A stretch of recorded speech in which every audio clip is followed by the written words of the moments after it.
வணக்கம். ஆகாஷவாணி.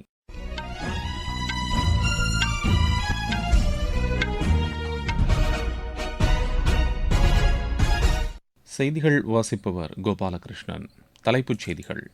பாரிஸில் நடைபெறவுள்ள தொழில்நுட்ப உச்சிமாநாட்டில் பிரதமர் திரு நரேந்திர மோடி இன்று பங்கேற்கிறார். இணையவழி குற்றத்தடுப்பு வழிமுறைகளை உருவாக்குவதில் மத்திய அரசு உறுதியாக உள்ளதென்று உள்துறை அமைச்சர் திரு அமித் ஷா கூறியுள்ளார்.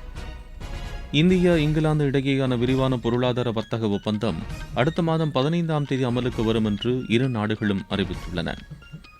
கம்போடியாவில் வேலை வாங்கித் தருவதாக கூறி இணையவழி குற்றங்களில் ஈடுபடுத்தப்பட்ட பங்களாதேஷ் நாட்டைச் சேர்ந்த 221 பேர் மீட்கப்பட்டுள்ளனர். உலகக்கோப்பை மகளிர் டுவெண்டி கிரிக்கெட் போட்டியில் இந்தியா 95 ரன் வித்தியாசத்தில் நெதர்லாந்தை வென்றது. இனி விரிவான செய்திகள்.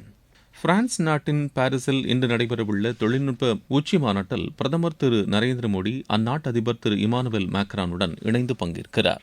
ஐரோப்பாவின் மிகப்பெரிய தொழில்நுட்ப மற்றும் புத்தொழில் உச்சி மாநாட்டில் இந்தியாவின் வளர்ந்து வரும் புத்தொழில் சூழலையும் தொழில்நுட்ப முன்னேற்றங்களையும் பிரதமர் எடுத்துரைப்பார் என்று எதிர்பார்க்கப்படுகிறது. முதலீடுகளை ஈர்க்கும் நோக்கில் பிரான்ஸ் மற்றும் ஐரோப்பாவின் முன்னணி வர்த்தக தலைவர்களுடன் அவர் விவாதிக்கவுள்ளார். அதைத் தொடர்ந்து அங்கு வசிக்கும் இந்திய வம்சாவளியினருடனும் பிரதமர் உரையாடவுள்ளார். ஈவியா நகரில் தமது பயணத்தை நிறைவு செய்து பாரிஸ் சென்றடைந்த பிரதமரை விமான நிலையத்தில் இந்திய வம்சாவளியினர் உற்சாகத்துடன் வரவேற்றதாக எமது செய்தியாளர் தெரிவிக்கிறார்.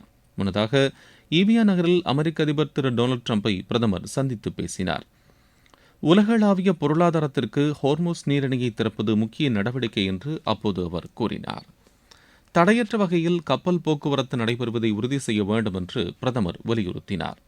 கடல்சார் வர்த்தகத்திற்காக லட்சக்கணக்கான இந்திய மாலுமிகள் உலகின் பல்வேறு பிராந்தியங்களில் சேவையாற்றி வருவதாக அவர் கூறினார். மாலுமிகளின் பங்களிப்பு குறித்து குறிப்பிட்ட பிரதமர் அவர்களுடைய பாதுகாப்பு மிகவும் முக்கியமானது என்றும் தெரிவித்தார். மேற்காசியாவில் அமைதிச் சூழலை ஏற்படுத்துவதற்கான முயற்சிகளில் ஈடுபட்டதற்காக திரு டிரம்புக்கு பிரதமர் பாராட்டு தெரிவித்தார். இணையவழி குற்றத்தடுப்பு வழிமுறைகளை உருவாக்குவதில் மத்திய அரசு உறுதியாக உள்ளது என்று உள்துறை அமைச்சர் திரு அமித் ஷா கூறியுள்ளார். புதுதில்லியில் நடைபெற்ற உயர்மட்ட கூட்டத்தில் தேசிய இணையவழி குற்றத்தடுப்புக்கான 1930 என்ற உதவி எண் சேவை குறித்து அவர் ஆய்வு செய்தார். அந்த உதவி எண் சேவை முறையை சீரமைக்குமாறு அதிகாரிகளுக்கு அவர் அறிவுறுத்தினார். செயற்கை நுண்ணறிவு உள்ளிட்ட புதிய தொழில்நுட்பங்களை பயன்படுத்தி இந்த உதவி எண் சேவை அமைப்பை நவீனப்படுத்துமாறு அவர் கூறினார். இணையவழி குற்றங்களிலிருந்து மக்களுக்கு உடனடி நிவாரணம் வழங்க அமைக்கப்பட்டுள்ள பல்வேறு வழிமுறைகள் குறித்து கூட்டத்தில் அவர் ஆய்வு செய்தார். போதிய அளவிலான மனிதவளத்துடன் அழைப்புகளை கையாளும் திறன் கொண்ட தேசிய அளவிலான குற்றத்தடுப்புக்கான அழைப்பு மையத்தை அமைக்குமாறும் திரு அமித் ஷா உத்தரவிட்டார். இந்தியா இங்கிலாந்து இடையேயான விரிவான பொருளாதார வர்த்தக ஒப்பந்தம் அடுத்த மாதம் 15ஆம் தேதி அமலுக்கு வரும் என்று இரு நாடுகளும் அறிவித்துள்ளன. இதுகுறித்து தெரிவித்துள்ள மத்திய வர்த்தக மற்றும் உள்துறை அமைச்சகம், சமூக பாதுகாப்பு ஒப்பந்தமும் அதே நாளில் அமலுக்கு வரும் என்று கூறியுள்ளது. இது இந்தியாவின் தற்காலிக தொழிலாளர்களுக்கு பெரும் பயனளிக்கும் என்று தெரிவிக்கப்பட்டுள்ளது. இதற்கிடையே இந்த ஒப்பந்தங்களின் மூலம் இந்திய ஏற்றுமதிக்கு புதிய வாய்ப்புகள் ஏற்படும் என்றும், இந்தியா மீது விதிக்கப்பட்டிருந்த வரிகளில் 99% அளவிற்கு வரி விலக்கு கிடைக்கும் என்றும் மத்திய வர்த்தக அமைச்சர் திரு பியூஷ் கோயல் கூறியுள்ளார். இந்த ஒப்பந்தம் குறித்து கருத்து தெரிவித்துள்ள பிரதமர் திரு நரேந்திர மோடி, இந்திய இங்கிலாந்து நாடுகளுக்கு இடையேயான விரிவான பொருளாதார வர்த்தக ஒப்பந்தம் இருதரப்பு வர்த்தகம் மற்றும் முதலீட்டுக்கு பெரும் ஊக்கமளிக்கும் என்று கூறியுள்ளார். இதுகுறித்து சமூக வலைதளத்தில் பதிவிட்டுள்ளவர், விவசாயிகள், தொழிலாளர்கள், சிறு குறு மற்றும் நடுத்தர தொழில்துறையினர், புத்தொழில் நிறுவனங்கள், புதுமை கண்டுபிடிப்பாளர்கள் ஆகியோருக்கு அதிக வாய்ப்புகள் கிடைக்கும் என்றும் குறிப்பிட்டுள்ளார். நீங்கள் கேட்டுக்கொண்டிருப்பது ஆகாஷவாணியின் செய்தி அறிக்கை.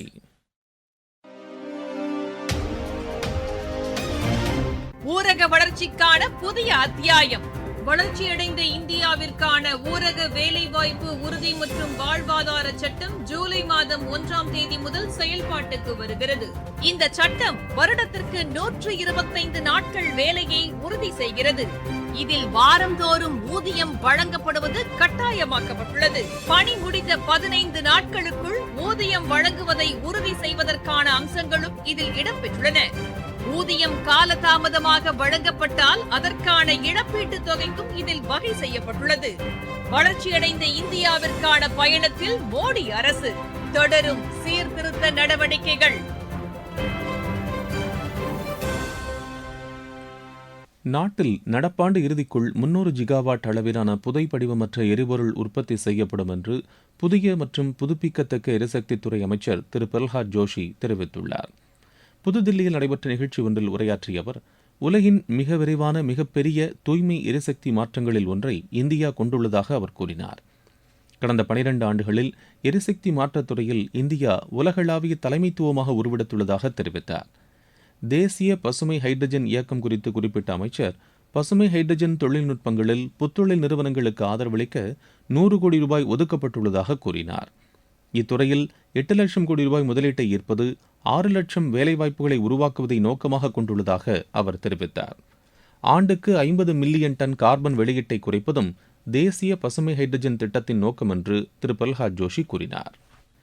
E20 ரக பெட்ரோலை பயன்படுத்தும் வாகனங்களின் எரிபொருள் மூடிகளை சுற்றி எறும்புகள் மொய்ப்பதாக வரும் தகவல் தவறானது என்று பத்திரிகை தகவல் அலுவலகம் தெரிவித்துள்ளது. E20 ரக எரிபொருளில் எறும்புகள் மற்றும் பிற பூச்சிகளை ஈர்க்கும் தன்மை ஏதும் கிடையாது என்றும் அறிவியல் ரீதியாக உண்மையில்லை என்றும் அந்த அலுவலகம் கூறியுள்ளது.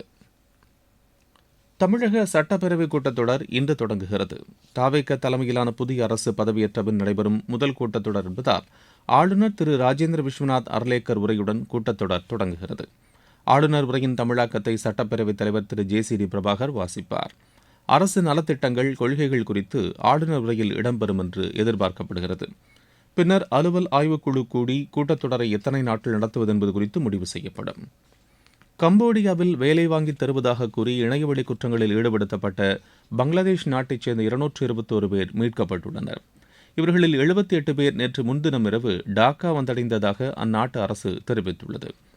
உரிய வேலைவாய்ப்பை வாங்கித் தருவதாக கூறி தங்களை இணையவழி குற்றங்களில் ஈடுபட கம்போடியாவில் கட்டாயப்படுத்தப்பட்டதாக மீட்கப்பட்டவர்கள் தெரிவித்தனர். கடந்த 1.5 ஆண்டுகளில் சுமார் 16,000 பேர் பங்களாதேஷில் இருந்து கம்போடியாவுக்கு வேலைவாய்ப்புக்காக சென்றுள்ளனர். அவர்களில் பலருக்கு குறுகிய கால பயண விசா மட்டும் வழங்கப்பட்டதாகவும் வேலை அனுமதிக்கான விசா வழங்கப்படவில்லை என்றும் கூறப்படுகிறது. பங்களாதேஷைச் சேர்ந்த ஆயிரக்கணக்கானவர்கள் தற்போதும் வேலையின்றி கம்போடியாவில் வசிப்பதாகவும் அவர்கள் பெரும் சிரமத்திற்கு ஆளாகியுள்ளதாகவும் தெரிவிக்கப்பட்டுள்ளது. நாட்டின் வடகிழக்கு பகுதிகளில் இன்று கனமுதல் மிக கனமழை பெய்யக்கூடும் என்று வானிலை ஆய்வு மையம் தெரிவித்துள்ளது. தமிழ்நாடு, பீகார், கேரள மாநிலங்களில் மற்றும் புதுச்சேரி யூனியன் பிரதேசத்தின் சில பகுதிகளிலும் கனமழை பெய்யக்கூடும் என்று தெரிவிக்கப்பட்டுள்ளது. தெலங்கானா, ஒடிஷா, ஜார்க்கண்ட், பீகார் மற்றும் சத்தீஸ்கட் மாநிலங்களில் அடுத்த 4 அல்லது 5 நாட்களில் தென்மேற்கு பருவமழை தொடங்க வாய்ப்புள்ளதாகவும் அம்மையம் கூறியுள்ளது. தில்லி, ஹரியானா, சண்டிகர், பஞ்சாப், உத்தராகண்ட் மாநிலங்களில் அடுத்த 2 தினங்களுக்கு பலத்த காற்று வீசக்கூடும் என்றும் வானிலை ஆய்வு மையம் தெரிவித்துள்ளது. உலகக்கோப்பை மகளிர் 2020 கிரிக்கெட் போட்டியில் இந்தியா 95 ரன் வித்தியாசத்தில் நெதர்லாந்தை வென்றது. லீட்ஸில் நடைபெற்ற இப்போட்டியில் முதலில் பேட் செய்த இந்தியா நிர்ணயிக்கப்பட்ட 20 ஓவரில் 5 விக்கெட் இழப்பிற்கு 209 ரன் எடுத்தது. ஸ்மிருதி மந்தனா 74 ரன்னும் ஷஃபாலி வர்மா 55 ரன்னும் எடுத்தனர். 210 ரன் எடுத்தால் வெற்றி என்ற இலக்குடன் பின்னர் களமிறங்கிய நெதர்லாந்து 17.3 ஓவரில் 114 ரன்னுக்கு ஆட்டமிழந்தது. இந்திய அணியின் பந்துவீச்சாளர் ஸ்ரீசரணி 4 விக்கெட் வீழ்த்தினார். ஆப்கானிஸ்தான் அணிக்கு எதிரான 2வது ஒருநாள் கிரிக்கெட் போட்டியில் இந்தியா 170 ரன் வித்தியாசத்தில் வெற்றி பெற்று தொடரை கைப்பற்றியது. மக்கா ஓபன் பேட்மிண்டன் போட்டியின் ஆடவர் பிரிவில் இந்தியாவின் தருண் மணப்பள்ளி, ரவுனக் சௌஹான் ஆகியோர் காலிறுதிக்கு முந்தைய சுற்றுக்கு முன்னேறியுள்ளனர். மகளிர் பிரிவில் இஷாராணி பருவா, அஷ்மிதா சாலிகா காலிறுதிக்கு முந்தைய சுற்றுக்கு முன்னேறியுள்ளனர்.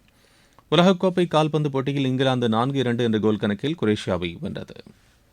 மீண்டும் தலைப்புச் செய்திகள். பாரிஸில் நடைபெறவுள்ள தொழில்நுட்ப உச்சிமாநாட்டில் பிரதமர் திரு நரேந்திர மோடி இன்று பங்கேற்கிறார். இணையவழி குற்றத்தடுப்பு வழிமுறைகளை உருவாக்குவதில் மத்திய அரசு உறுதியாக உள்ளதென்று உள்துறை அமைச்சர் திரு அமித்ஷா கூறியுள்ளார். இந்தியா, இங்கிலாந்து இடையேயான விரிவான பொருளாதார வர்த்தக ஒப்பந்தம் அடுத்த மாதம் 15ஆம் தேதி அமலுக்கு வரும் என்று இரு நாடுகளும் அறிவித்துள்ளன. கம்போடியாவில் வேலை வாங்கி தருவதாக கூறி இணையவழி குற்றங்களில் ஈடுபடுத்தப்பட்ட பங்களாதேஷ் நாட்டைச் சேர்ந்த 221 பேர் மீட்கப்பட்டுள்ளனர். உலகக்கோப்பை மகளிர் 2020 கிரிக்கெட் போட்டியில் இந்தியா 95 ரன் வித்தியாசத்தில் நெதர்லாந்தை வென்றது. இத்துடன் இந்த செய்தி அறிக்கை நிறைவு பெறுகிறது.